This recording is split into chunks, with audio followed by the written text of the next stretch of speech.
Hello friends, मैं अनु सिंह एक बार फिर से आपके सामने हूँ क्रिकेट क्रोनिकलर्स के एक और न्यू एपिसोड के साथ। और आप इसी तरीके से हमें सहयोग करते रहें। पिछले वीडियो का बहुत अच्छा रिस्पांस रहा। I am so grateful to all of you. और इसी तरीके से अपना प्यार देते रहिए हमारे इस पॉडकास्ट को, इस चैनल को। और अपने मित्रों को, अपने बाकी सगे संबंधियों को भी इस चैनल के बारे में जानकारी दीजिए। और अपने कमेंट्स से हमें लाभान्वित करिए, क्योंकि आपके कमेंट्स हमारे लिए बहुत ही पॉजिटिव रोल प्ले करते हैं। तो लास्ट वीडियो में भी मैंने बताया था कि किस तरीके से वैभव सूर्यवंशी के बारे में बहुत सारी बातें चल रही है। और टॉक ऑफ द टाउन जैसे हम बोलते हैं ना, तो टॉक ऑफ द स्पोर्ट्स अभी वैभव सूर्यवंशी हैं। और उनके बारे में तरह तरह के डिस्कशन चल रही हैं। लास्ट टाइम हमने बताया था कि किस तरीके से डिमांड किया था सर फारूक इंजीनियर ने कि Vaibhav Suryavanshi should open alongside Rohit Sharma in ODI World Cup in 2027। और ये जो शब्द उन्होंने कहे, ये बीज के तरीके से एक तरीके से काम कर रही हैं। और ये अंकुरित होकर चारों डायरेक्शन में सभी लोगों के माइंड में और सभी लोगों के हार्ट में ये चली गई है। और धीरे धीरे इन शब्दों की जस्टिफिकेशन भी शुरू हो गई है कि why a player of the calibre of who is such a big form and who is so capable, why he should be left out of the squad। Come what में किन के जगह पे खिलाइएगा, कौन बाहर बैठेगा, कौन अंदर बैठेगा, मैटर ये नहीं करता है। मैटर ये करता है कि player of this calibre should not sit out. ऐसा कैलिबर का आदमी को बाहर नहीं आप बिठा सकते हैं। You cannot make him wait. आप उनको इंतजार नहीं करा सकते हैं। और हमारा गोल होना चाहिए इंडिया को वर्ल्ड कप जीतना। तो वर्ल्ड कप अगर जीतना है तो what is your best 11, what is your best playing 11, किनको आपको खिलाना है, कौन बेस्ट हो सकते हैं। तो अभी सबके माइंड में आ गया है कि there cannot be a best combination than a combination having Rohit Sharma and Vaibhav Suryavanshi at the other end. और इसके बारे में सारे क्रिकेटर पंडित जो है लगातार डिस्कशन कर रहे हैं। और इन चीज़ों को हमें सीरियसली भी लेने की ज़रूरत है, because this is coming from home. ये किन के थ्रू से ये चली आ रही है? ये बातें आ रही हैं एक क्रिकेट के लीजेंड के थ्रू। और वो लीजेंड हैं फारूक इंजीनियर। फारूक इंजीनियर बार बार ये बात बोलते हैं कि हमें वैभव सूर्यवंशी में अपनी छाप नज़र आती है। कई लोगों को अगर मालूम नहीं होगा तो फारूक इंजीनियर वही व्यक्ति हैं जो वेस्ट इंडीज जैसे टीम के खिलाफ लंच से पहले, जो कि उस समय बहुत रेयर बात होती थी, उन्होंने 94 रन्स बनाए थे। 2 घंटे का लंच से पहले का गेम होता था और उसमें उन्होंने अकेले अपने दम पर 94 रन्स बनाए थे। और वो भी वेस्ट इंडीज जैसे बॉलिंग के खिलाफ चेन्नई में 1967 में। और जानते हैं वेस्ट इंडीज के तरफ से उस समय कौन बॉलिंग कर रहा था? Wesley hall, Charlie Griffith, sir Garry Sobers, lance Gibbs जैसे बॉलर। और इन जैसे बॉलर्स के अगेंस्ट में ओपन करके फारूक इंजीनियर ने 94 रन्स बनाए थे। And he was a total entertainer. He never played for defensive game. He always played a very very attacking game। और इसीलिए उन्होंने कहा है कि वैभव सूर्यवंशी जब खेलता है तो उनमें मैं अपनी छाप देखता हूँ, उनको अपना फारूक इंजीनियर नजर आता है। That is why he is so convinced, and he is so much talking in favor of giving more and more chances to Vaibhav Suryavanshi. क्योंकि आप अगर उनको चांस अभी नहीं देंगे तो because this is the peak time, उनका पीक कैरियर है, इंडिया को अभी ज़रूरत है। और वैभव सूर्यवंशी ने इंडिया में एक नया स्टैंडर्ड लिख दिया है। उन्होंने एक कुछ नए लोगों के खेलने के तौर तरीके बदल दिए हैं। इनफैक्ट उनके सामने जो भी खेल रहा है उसको बहुत ही इनएडिक्वेसी का एहसास हो जाता है कि perhaps I am not doing much. और यही कारण है कि उनके साथ खेलने की वजह से यशस्वी जायसवाल वो थोड़ा वो पेस को मैचअप नहीं कर पाए, तो काफ़ी डिस्टर्ब हो गए। और अभी हमने देखा कि किस तरीके से अभिषेक शर्मा भी काफ़ी डिस्टर्ब हो गए। वैसे ये सिचुएशन रोहित शर्मा के साथ नहीं आएगी, बिकॉज मैच्योरिटी लेवल की बहुत डिफरेंस है। और रोहित शर्मा का अपना गेम है, वो अपने गेम में मजे हुए हैं। आप इमेजिन करिए कि एक एंड से वैभव सूर्यवंशी और दूसरे एंड से रोहित शर्मा अगर मारना स्टार्ट करेंगे और 6 हिटिंग स्प्री में लग गए तो किस तरीके का सीन होगा। और मैचेस कैसे कैसे रूप ले सकते हैं।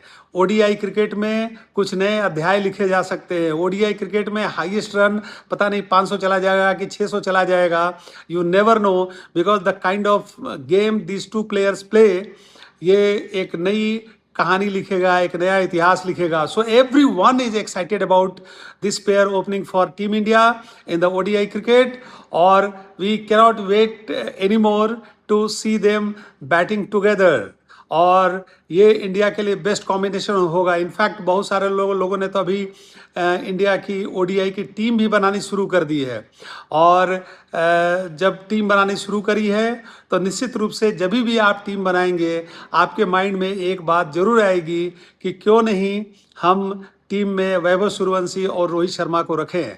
आज पूरा इंडिया इनके पीछे खड़ा है, पूरा इंडिया एक्साइटेड है। हमने लास्ट टाइम ये बताया था कि किस तरीके से ये ऐसे प्लेयर है जिसको देखने के लिए हर एक आदमी एक्साइटेड हो जा रहा है। मैंने अपने बारे में बताया कि मैंने इधर क्रिकेट को बहुत सीरियसली फॉलो करना बंद कर दिया था, लेकिन जब से वैभव सूर्यवंशी आए हैं हमने क्रिकेट को फिर से फॉलो करना, बहुत एविडली फॉलो करना शुरू कर दिए हैं। ठीक है, कोई वर्ल्ड कप का टूर्नामेंट हुआ, फाइनल मैच हुआ, सेमीफाइनल मैच हुआ तो वो तो बैठ के देखना ही है, but otherwise ordinary matches I had stopped watching. But Vaibhav Suryavanshi के बैटिंग ने हम लोगों के अंदर में जो क्रिकेट का जो कीड़ा था, क्रिकेट का जो फायर था, उसको फिर से रिकिंडल कर दिया। और सिर्फ मैं ही नहीं, बहुत सारे वर्ल्ड के टॉप क्रिकेटर्स जो हैं उनके मैचेस को देखने के लिए, उनके गेम को देखने के लिए स्पेशल टाइमिंग फिक्स करते हैं। मैंने बताया है लास्ट टाइम भी कि मेरी वाइफ भी, she was not such a great cricket fan, but because of Vaibhav Suryavanshi only she had started watching cricket matches। और हमसे पहले वो टीवी के सामने आके बैठ जाती है कि वैभव का मैच होने वाला है, I am not going to miss out even a single ball, एक बॉल भी हमको मिस नहीं करना है, यू नो। और यही thought process most of the cricketers का है। हमने लास्ट टाइम आपको बताया था कि किस तरीके से सुंदर पिचाई सुबह 4:30 बजे का अलार्म लगा के उठते हैं बिकॉज वैभव सूर्यवंशी की बैटिंग को देखना है। तो इस तरीके का पूरे वर्ल्ड में उन्होंने एक्साइटमेंट क्रिएट कर दिया है। सुनील गावस्कर हो, चाहे रवि शास्त्री हो, और फारूक इंजीनियर जैसे लोग, उन्होंने क्या कहा मैंने आपको जस्ट बताया।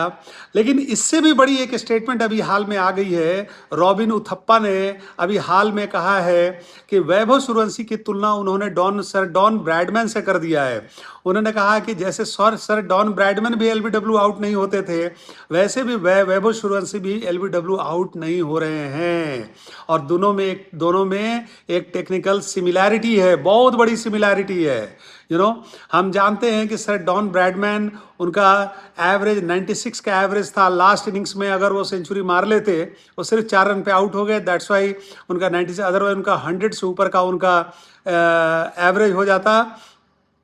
तो सर डॉन ब्रैडमैन के साथ रॉबिन उथप्पा ने उनकी तुलना की है। उन्होंने कहा है कि उन्हीं के जैसा उनको भी एलबीडब्ल्यू आउट करना आसान नहीं है किसी भी बॉलर के लिए। और ये हम लोगों ने भी देखा है कि किस तरीके से पैड पे आती हुई बॉल्स को वो वैभव सूर्यवंशी खेलते हैं। इनफैक्ट इन अ वे हम लोग ये कह सकते हैं कि बॉलर के साइकी को वो कंट्रोल करने लगे हैं, और बॉलर उनको पैड पर बॉल फेंकने से पहले हिचकते हैं, बिकॉज थोड़ा सा आगे हुआ या थोड़ा सा पीछे हुआ तो बॉल सीधे स्टैंड में, यू नो। तो यही कारण है कि बॉलर भी काफ़ी, you know, they are also averse to bowling him on his pads. और हम लोगों ने देखा है कि किस तरीके से पैड पे आती हुई बॉल्स को कितने क्लैरिटी के साथ वैभव सूर्यवंशी खेलते हैं। और देखिए, ये जो प्लेयर्स हैं, चाहे वो फारूक इंजीनियर हो, चाहे सनी गावस्कर हो, चाहे रवि शास्त्री हो, चाहे रॉबिन उथप्पा हो, they are not like ordinary people. They have played cricket at a very very high level. बहुत हाईएस्ट लेवल पर इन लोगों ने क्रिकेट को खेला है। इन्होंने इंडिया को रिप्रेजेंट किया है। हम लोगों ने देखा किस तरीके से माइकल वॉन भी, उनके बारे में उन्होंने कितनी सारी बातें कही हैं। एबी डिविलियर्स ने कितनी सारी बातें कही है वैभव सूर्यवंशी के बारे में। तो इतने सारे प्लेयर्स ने अगर कोई बात किसी भी प्लेयर के बारे में कही है तो हमें उन्हें ऑर्डिनरी लेने की ज़रूरत नहीं है, हमें उन पे सीरियस एक थॉट देने की ज़रूरत है, यू नो। क्योंकि ये कोई नॉर्मल क्रिकेट एक्सपर्ट्स नहीं है। दे have played cricket themselves at those level. मैंने बताया कि किस तरीके से फारूक इंजीनियर ने वेस hall, Charlie Griffith, Garry Sobers, lance Gibbs जैसे बॉलर को फेस करके लंच से पहले 1967 में मद्रास में एक टेस्ट मैच के दौरान में उन्होंने लंच से पहले 94 रन्स बनाए थे, उस समय जबकि फास्ट बैटिंग का ऐसा कोई स्लॉगिंग का कोई कल्चर नहीं था। बॉल उठा के मारी जाती थी, उसको बुरी बात समझी जाती थी। उस पीरियड में फारूक इंजीनियर ने ऐसी इनिंग्स खेली थी। और वैसा आदमी जब बोलता है कि मैं वैभव सूर्यवंशी में अपनी छाप देखता हूं और उन्हें इंडिया के लिए ओडीआई में रोहित शर्मा के साथ ओपन करने की जरूरत, उन्होंने ये भी बता दिया कि अगर शुभमन गिल है, Shubman Gill is the best batsman of the Indian team, he can bat at number 4, second down में वो आ सकते हैं, 1 डाउन में विराट कोहली अपनी जगह पे रहेंगे। तो उन्होंने क्लैरिटी भी कर दिया है कि किसके जगह पे खेलेंगे, कहाँ किस पोजीशन से खेलेंगे। और इसका मतलब है कि पूरी तरीके से कन्विंस होकर वो बात कर रहे हैं, because nobody wants to disturb anyone's thought process. और उतने सीनियर प्लेयर हैं, उनको कोई ज़रूरत नहीं है कि किसी को रॉन्ग रबिंग करने की ज़रूरत है। वो जो अंदर से कन्विंस्ड होकर जो फील कर रहे हैं, जो महसूस कर रहे हैं, वही बातें उन्होंने कही है। और मैं इंडियन बोर्ड से भी ये दरख्वास्त करूंगा कि इतने बड़े बड़े प्लेयर्स की बातों को हमें सीरियसली लेने की ज़रूरत है। जहाँ तक हम जैसे क्रिकेट फैंस की बात है और जो क्रिकेट को बहुत क्लोजली फॉलो करते हैं, हम सभी वैभव सूर्यवंशी को ओडीआई 2027 में देखना चाहते हैं। हम इंडिया को देखना चाहते हैं कि वो वर्ल्ड कप को लिफ्ट करे। और अगर वैभव सूर्यवंशी इंडियन टीम में रहते हैं तो इंडिया निश्चित रूप से वर्ल्ड कप 2027 ओडीआई का हमारे देश में लाने में ये लोग सफल साबित होंगे।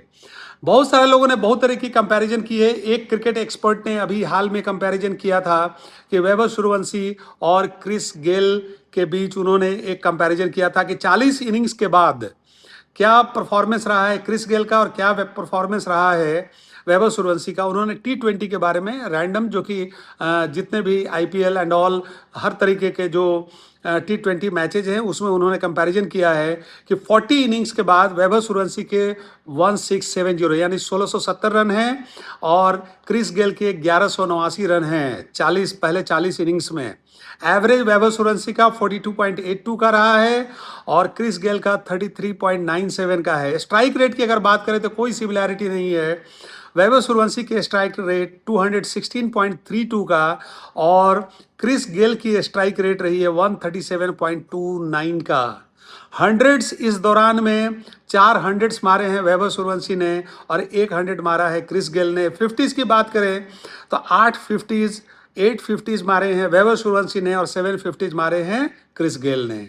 लोग देखिए किनसे तुलना कर रहे हैं और इन तुलना में 6 हिटिंग का फिगर नहीं दिया हुआ है। मैं चाहता कि इसमें 6 हिटिंग का भी फिगर दिया जाता और इंटरेस्टिंग बन जाता। हम लोगों ने देखा कि किस तरीके से IPL के रिकॉर्ड को वैभव सूर्यवंशी ने अपने दूसरे ही साल में ब्रेक कर दिया। और हम लोग ये भी देख रहे हैं कि एवरेज 4.5 से 5 बॉल में वो एक 6 मार ले रहे हैं।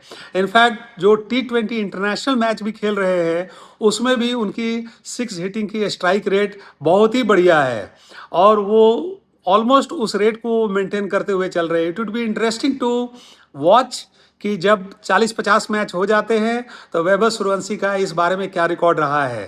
तो बड़ी इंटरेस्टिंग डिस्कशन चल रही है, बहुत मज़ा आ रहा है। मैं अपने आप को रोक नहीं पाया ये वीडियो बनाने से क्योंकि मैं भी एक क्रिकेट लवर हूँ, मैं भी एक वैभव सूर्यवंशी का फ़ैन हूँ। जैसे सुनील गावस्कर फ़ैन है, रवि शास्त्री फ़ैन है, रॉबिन उथप्पा फ़ैन है, फारूक इंजीनियर फ़ैन है, तो अनुज सिंह भी एक फ़ैन है, मैं भी एक फ़ैन हूँ। मुझे भी बहुत एक्साइटमेंट आती है। मैं अपनी भावनाओं का उद्गार ऐसे ही वीडियो बना के करता रहूँगा।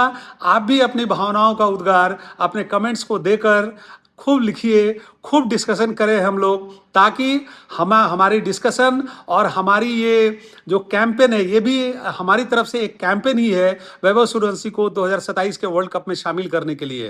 तो आइए हम लोग मिलें, आप सब लोग हमें सहयोग करें, हमारे इन पॉडकास्ट को काफ़ी सपोर्ट करें, इनको लाइक करें, शेयर करें, सब्सक्राइब करें और इस पे कमेंट करना ना भूलें, क्योंकि आपकी एक एक कमेंट्स जो है वो पूरी तरीके से एनवायरनमेंट में जाएगी और वहाँ से गॉड पावर देंगे कि वैभव सूर्यवंशी 2027 के वर्ल्ड कप में न सिर्फ खेलेंगे बल्कि हाईएस्ट स्कोर करेंगे पूरे amongst all the world players and he will help India lift the 2027 ODI World Cup. तो अगले वीडियो जब हम बनाएंगे उस समय के लिए मैं विदा लेता हूं। All the best, thank you very much.